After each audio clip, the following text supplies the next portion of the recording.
With the last day of summer comes the last quilt block of the slow Summer Stars Quilt series.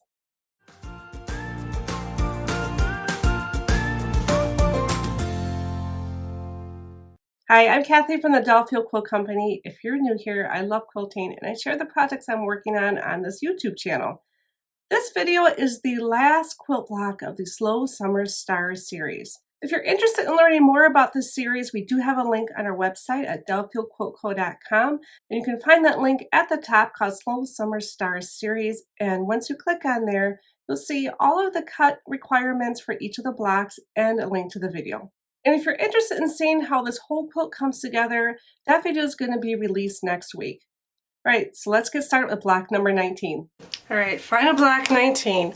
I've got all the pieces cut here, but let me tell you what we need. From fabric A, we need 4 2 7/8 inch squares. From fabric B, 4.5 inch by 2.5 inch rectangles. We need 4 of those. And from fabric C, 4 2.5 inch squares. And then from fabric D, we need 1 4.5 inch square. And then we got our background fabric, we need 1 5.25 inch square and 4 4.5 inch squares. So for this block, we're going to use one of my favorite methods that we use throughout the series, and that is the 4 at a time, no waste flying geese method. Except these ones are going to be a little bit smaller than the ones we've been using for the other blocks. All right, let's get started with the flying geese first. I'm going to set these other ones aside here. And I'm going to need my 5.25 inch square and my 4 squares from fabric A. Now on the back of these 4 squares, I am just going to draw a diagonal line from one corner to the opposite. And I am going to use my 45-degree mark on the ruler, and I do like to put my ruler a little bit beneath those 2 points just to allow for the thickness of the pencil. And I've got a nice sharp pencil here. And you're not going to see this line because we're going to cut on that line later. And I'm just going to repeat that on the other 3 squares.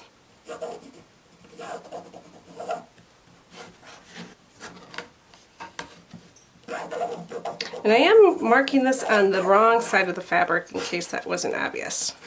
All right, now that I got those lines drawn, I'm just going to take 2 of these smaller squares from fabric A, and I'm going to lay them on top of the 5.25 inch background square. And I'm just going to have them diagonally from one corner to the next, making sure that that pencil line lines up. And I'm just going to put a few pins in there to keep them together. Okay, now I'm going to sew a 1/4 inch along both sides of this line, and you do need to use a scant 1/4 inch. Alright, so I'm just using my 1/4 inch foot to sew that scant inch, and I do have my sewing machine set up where I actually have my needle moved a little over because I know that if I had it in the traditional spot, with this 1/4 inch foot, I'd get just a 1/4 inch and not a scant 1/4 inch. So you might need to check that if your blocks aren't turning out the right size.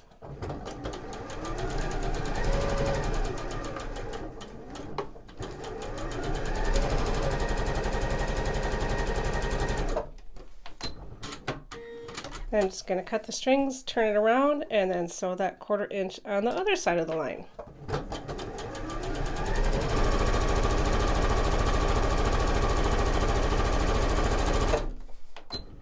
Alright, now that I've got that sewn, I'm just going to cut right on that pencil line, and then we'll move on to the next step.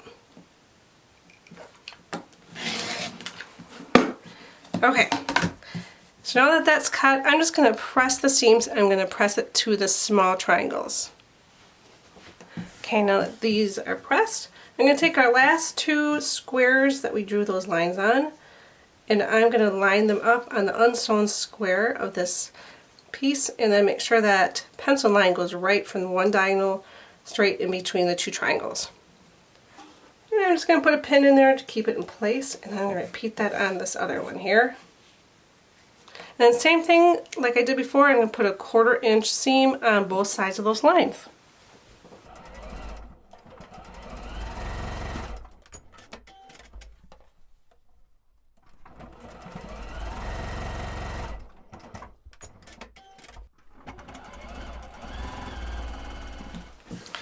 Just like we did before, I'm going to cut right on that pencil line.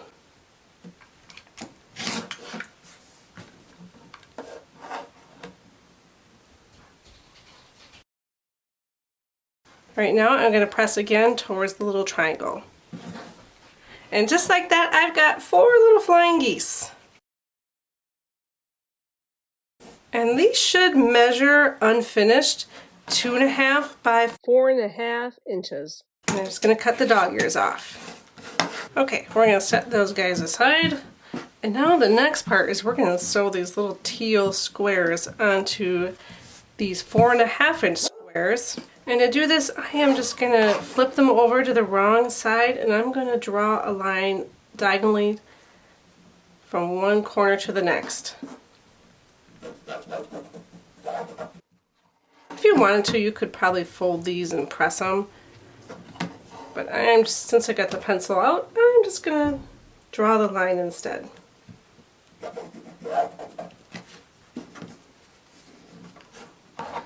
Now you do want fabric friendly for this line because we're going to sew right on this line. So if you use an ink that's not good for fabric, that might come back to haunt you later on.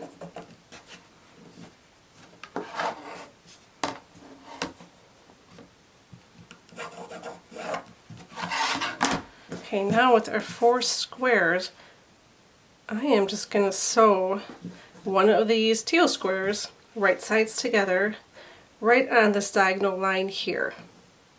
Right, so I got them all placed. I'm just going to probably put a pin in each of these just to make sure it stays there.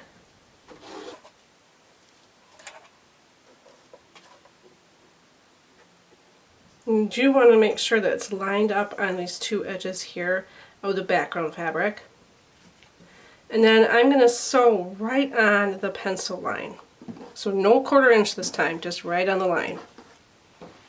Okay, again, I'm sewing right on the pencil line, which normally I don't do, but for this one I need to.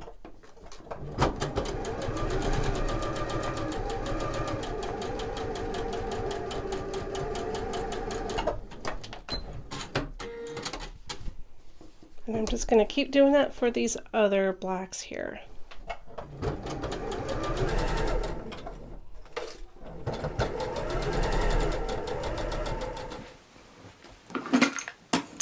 Okay, and before I press these, I'm going to actually cut these bottom triangles off. So I'm going to take my ruler, I'm going to use the 1/4 inch mark here, just make sure I leave enough of a seam allowance.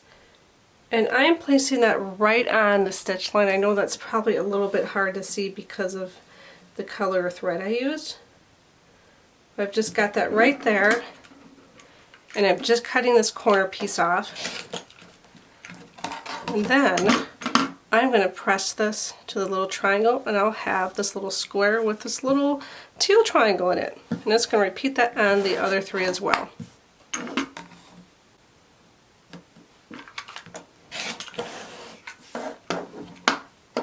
Alright, now I got my 4 corner pieces here.